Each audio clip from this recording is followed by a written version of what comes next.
ചിലർ നേരിടുന്ന ഒരു വലിയ പ്രതിസന്ധിയാണ് എതിരാളികളുടെ മോശപ്പെട്ട വർത്തമാനങ്ങൾ, പരദൂഷണം പറയുക, ഏഷണി പറയുക, നമ്മളെ പറ്റി അപവാദങ്ങൾ പ്രചരിപ്പിക്കുക, നമ്മുടെ മക്കളെ പറ്റി, നമ്മുടെ കുടുംബങ്ങളെ പറ്റി.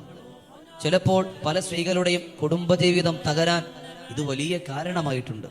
അതുപോലെ തന്നെ ഒരുപാട് പേരുടെ കല്യാണങ്ങൾ തകരാൻ ഈ അനാവശ്യമായി കള്ളപ്രചരണം നടത്തുന്നവരുടെ വൃത്തികെട്ട വർത്തമാനങ്ങൾ കൊണ്ട് ഒരുപാട് സഹോദരി സഹോദരങ്ങൾ വേദനിച്ചിട്ടുണ്ട്.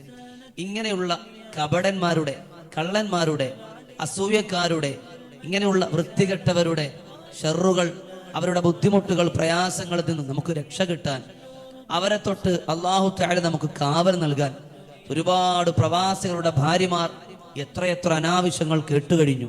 അവരുടെ കിംവദന്തികൾക്കും അവർക്ക് വഴിപ്പെടാത്തതിനും പകരമായി അപവാദങ്ങൾ പ്രചരിപ്പിച്ച് എത്ര പേരെയാണ് കണ്ണീരിലാഴ്ത്തിയത്.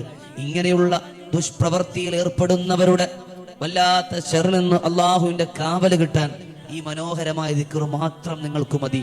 അവരെല്ലാവരും ഒരുമിച്ചുകൂടി വളഞ്ഞിട്ട് നിങ്ങളെ ആക്രമിക്കാൻ ശ്രമിച്ചാലും, തകർക്കാനും തളർത്താനും ശ്രമിച്ചാലും, ഈ പരിശുദ്ധമായ ദിക്ർ കൊണ്ട് അള്ളാഹുവിനോട് നിങ്ങൾ അഭയം പ്രാപിക്കുക. അള്ളാഹു നിങ്ങളെ സ്വീകരിക്കും. യാ ഖരീബുൽ മുജീബുൽ മുതദാനി കുല്ലി ഷൈഇൻ ഖരീബുഹു. 23 ദിവസം നോമ്പെടുത്ത് ഈ ദിക്ർ 1000 പ്രാവശ്യം ചൊല്ലി അള്ളാഹുവിനോട് ദുആ ചെയ്യുക. എതിരാളികൾ, ശത്രുക്കൾ, അസൂയക്കാർ, കപടന്മാർ, പരദൂഷണം പറയുന്ന, ഏഷണി പറയുന്ന, അപവാദം പ്രചരിപ്പിക്കുന്നവർ, അള്ളാഹു അവരെ തൊട്ട് നമ്മളെ സംരക്ഷിക്കും.